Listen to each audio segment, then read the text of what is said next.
Good afternoon class. Last term पे हम लोगों ने आइडियल ओपैम्प के डिफरेंट डिफरेंट कैरेक्टरिस्टिक्स को देखा और प्रैक्टिकल ओपैम्प के डिफरेंट डिफरेंट कैरेक्टरिस्टिक्स को देखा और ये देखा कि किस तरीके से ओपैम्प आइडियल ओपैम्प और प्रैक्टिकल ओपैम्प के डिफरेंट डिफरेंट पैरामीटर्स का यूज़ करके हम लोग सर्किट्स को डिज़ाइन कर सकते हैं बाय यूजिंग ओपन लूप और क्लोज लूप। नेक्स्ट है इन्वर्टिंग एम्पलीफायर। तो ओपैम्प की एक बहुत इंपॉर्टेंट कैरेक्टरिस्टिक्स हम लोगों ने देखी थी कि हम लोग ओपैम्प को एज एन एम्पलीफायर यूज़ कर सकते हैं, तो उसी में इन्वर्टिंग एम्पलीफायर आता है। तो inverting amplifier for closed loop op-amp हम लोग डिस्कस करने जा रहे हैं। तो सबसे पहला सर्किट होगा, तो सर्किट में एक इनपुट रेजिस्टेंस जो कि इन्वर्टिंग इनपुट टर्मिनल पर लगा रहेगा और एक फीडबैक रेजिस्टेंस जो कि RF इस तरीके से यहाँ पर RF के फॉर्म में यहाँ पर लगा रहेगा। This is called feedback resistance RF and this is called input resistance Rin। जो नॉन इन्वर्टिंग टर्मिनल है ओपैम्प का वो ग्राउंड से कनेक्टेड होगा, this will be connected to ground, and जो इन्वर्टिंग इनपुट टर्मिनल होगा उसी पर V इनपुट लगेगा।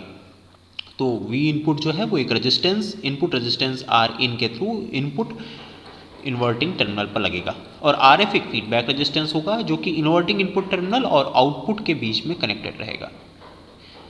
This is basic circuit of inverting amplifier. Inverting amplifier में जो आउटपुट आएगा वो कैसा होगा?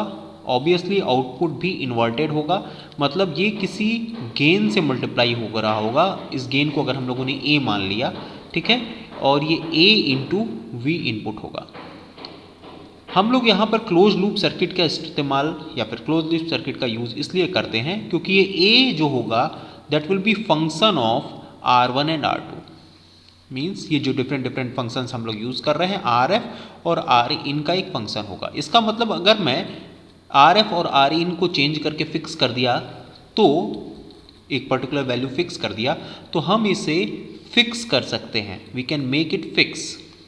दूसरी चीज़, अगर हम इसमें से किसी को वेरी कर देते हैं तो हम इस तरीके से एक वेरिएबल गेन भी ऑब्टेन कर सकते हैं, we can also vary it. So we can opt by the use of closed loop amplifier, we can not only obtain a fixed gain but we can also obtain a variable gain which will be function of RF and R input. Okay?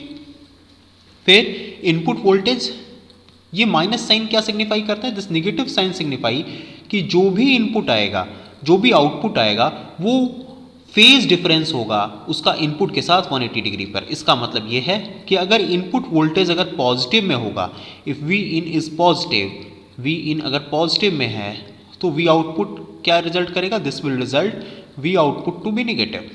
यहाँ पर V output क्या हो जाएगा? Negative हो जाएगा। फिर उसी तरीके से अगर मैं कहूँ कि यहाँ पर V in अगर बताइए कैसा है, V in अगर यहाँ पर नेगेटिव है तो फिर आप बताइए V आउटपुट यहाँ पर क्या होगा? V output again will be positive. तो इस तरीके से हम ये देख सकते हैं कि जो आउटपुट आउट ऑफ फेज होने का मतलब ये है कि अगर इनपुट इस डायरेक्शन में होगा तो आउटपुट जस्ट इसके अपोजिट डायरेक्शन में होगा। सिमिलरली अगर इनपुट इस डायरेक्शन में होगा तो आउटपुट जस्ट इसके अपोजिट डायरेक्शन में होगा। इसका मतलब दोनों के बीच 180 डिग्री का फेज चेंज आ जाएगा, फेज शिफ्ट आ जाएगा। इसका मतलब हम ये नेगेटिव साइन ये रिप्रेजेंट करता है कि जस्ट अपोजिट फेज में होगा आउटपुट और इनपुट। इसका मतलब 180 डिग्री का फेज डिफरेंस होगा। ठीक, तो एजम्पशन, सबसे पहला एजम्पशन हम ये मानेंगे, सबसे फर्स्ट एजम्पशन जो हम मानेंगे ये हम मानेंगे कि ओपैम्प इज आइडियल। ओपैम्प कैसा है? ओपैम्प आइडियल है। Op-amp is ideal. अगर हमने ये मान लिया कि ओपैम्प आइडियल है तो उस केस में जो आपका एक सबसे पहले जो ओवरऑल ओपन लूप गेन होता है, ए ओपन लूप या ओपैम्प का जो ओपन लूप गेन होता है वो इनफाइनाइट होता है। उससे जो आपका V माइनस होता है वो इक्वल होता है किसके? V प्लस के। V minus is equal to V plus. Okay, और फिर यहाँ पर जो भी इनपुट करंट होती है I input, I minus is equals to I plus is equals to जो भी इनपुट इनकमिंग करंट होती है वो 0 एम्पियर होती है, ठीक है। और यहाँ पर जो इनपुट रेजिस्टेंस होता है आर इनपुट रेजिस्टेंस, वो इनपुट रेजिस्टेंस जो ओपैम्प के अंदर का इनपुट रेजिस्टेंस होता है वो क्या होता है, आइडियल ओपैम्प का इनफाइनाइट होता है। वहीं आर आउटपुट जो आउटपुट रेजिस्टेंस होता है वो ओपैम्प का आउटपुट रेजिस्टेंस क्या होता है, 0 ओम होता है, ठीक। तो सबसे पहला जो स्टेप्स हम लोगों ने इससे पहले डिस्कस कर रखा है उन स्टेप्स को हम लोग डिस्कस करते हैं। तो उन स्टेप्स को जो हम डिस्कस करेंगे तो सबसे पहला जो स्टेप आता है, वेरी फर्स्ट स्टेप जो आता है, स्टेप वन ये होता है कि हम ये एज्यूम करते हैं कि ओपैम्प आइडियल। स्टेप 1 हम एज्यूम करते हैं, मैंने आपको स्टेप्स बता रखे हैं ओपैम्प के सर्किट को सॉल्व करने के लिए, आपने जो भी रेफर्ड वीडियो था अगर उसे देखा होगा तो उसमें ये सारे स्टेप्स डिस्कस हैं। स्टेप 1 हम ये मानते हैं कि ओपैम्प इज़ आइडियल। ओपैम्प क्या है, op-amp is ideal, op-amp is ideal, okay. हम ये मानते हैं कि ओपैम्प एक आइडियल ओपैम्प है, ठीक है। ओपैम्प इज़ आइडियल, तो उससे यहाँ पर क्या होता है, वो इससे होता है V minus is equal to V plus हो जाता है। और अगर इसमें से कोई भी टर्मिनल 0 वोल्टेज का होता है तो उसके नाते हमें वर्चुअल ग्राउंड की भी कंडीशन मिलती है, ठीक है। सेकेंड आता है कि I minus is equal to क्या होता है, आई प्लस होता है और ये कोई भी करंट इन नहीं करेगी, मतलब इन्वर्टिंग इनपुट टर्मिनल या फिर नॉन इन्वर्टिंग इनपुट टर्मिनल में कोई भी करंट इन नहीं करती है। तो यहाँ से अगर आप स्टेप 1 इस पर्टिकुलर सर्किट में लगाते हैं तो आप देखते हैं कि यहाँ पर V प्लस किससे कनेक्टेड है, V plus is connected to the ground. तो इसका मतलब यहाँ पर V प्लस की वैल्यू क्या हो जाएगी, 0 हो जाएगी, V माइनस की वैल्यू क्या हो जाएगी, 0 हो जाएगी। तो हम यहाँ पर ये कह सकते हैं कि V minus is equal to V plus is equal to 0 volt, okay. V minus is equals to V plus is equals to 0 volt, okay. फिर स्टेप टू में कोई भी करंट इन नहीं करेगी, मतलब I माइनस की वैल्यू हुई या फिर I प्लस की वैल्यू हुई, दोनों की दोनों वैल्यूज़ यहाँ पर क्या हो जाएंगी, 0 एम्पियर हो जाएंगी, ठीक है। फिर अगर आप इस टर्मिनल पे करंट आपने I1 एज्यूम कर लिया और इस पर्टिकुलर टर्मिनल पर अगर आपने करंट यहाँ पर I2 एज्यूम कर लिया, ठीक है। इस पर्टिकुलर टर्मिनल पर करंट आपने यहाँ पर I1 एज्यूम कर लिया और इस पर्टिकुलर टर्मिनल पर अगर आपने करंट यहाँ पर I2 एज्यूम कर लिया, तो applying KCL at this particular node, applying KCL at this particular node will get I1, ठीक है, इज इक्वल टू, अगर आप इस पर्टिकुलर नोड पे KCL लगाते हैं तो I1 इज इक्वल्स टू क्या आ जाएगा, I1 is equals to I minus plus I2। तो I माइनस की वैल्यू बताइए क्या हो जाएगी, 0 एम्पियर हो जाएगी। I1 इज इक्वल्स टू क्या हो जाएगा, I2, क्योंकि I माइनस की वैल्यू हम लोग ने डिस्कस कर रखा है कि 0 एम्पियर होगी, तो I1 is equals to I2 हो जाएगा। I1 की वैल्यू बताइए क्या आएगी, ये देखिए 0 वोल्ट हो चुका है, चूँकि V माइनस की value, this is in first resistance minus this resistance, so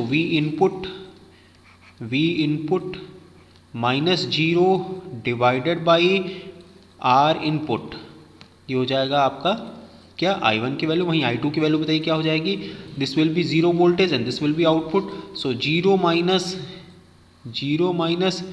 V output, 0 minus V output divided by RF, okay, 0 minus V output divided by RF।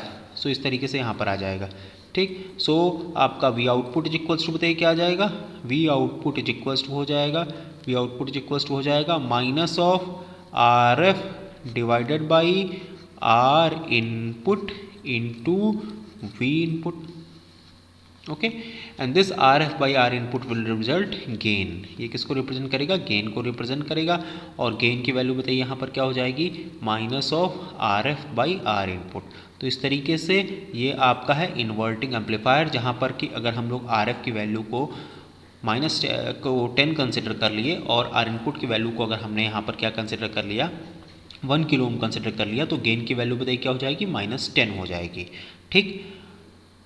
इस तरीके से ये जो सर्किट था ये इन्वर्टिंग एम्पलीफायर का सर्किट था, जहाँ पर ये जो गेन है उसकी वैल्यू आएगी RF minus of RF by R input आती है, चूँकि माइनस लिखा हुआ है तो RF by R input. So this particular circuit is representing inverting amplifier using op amp.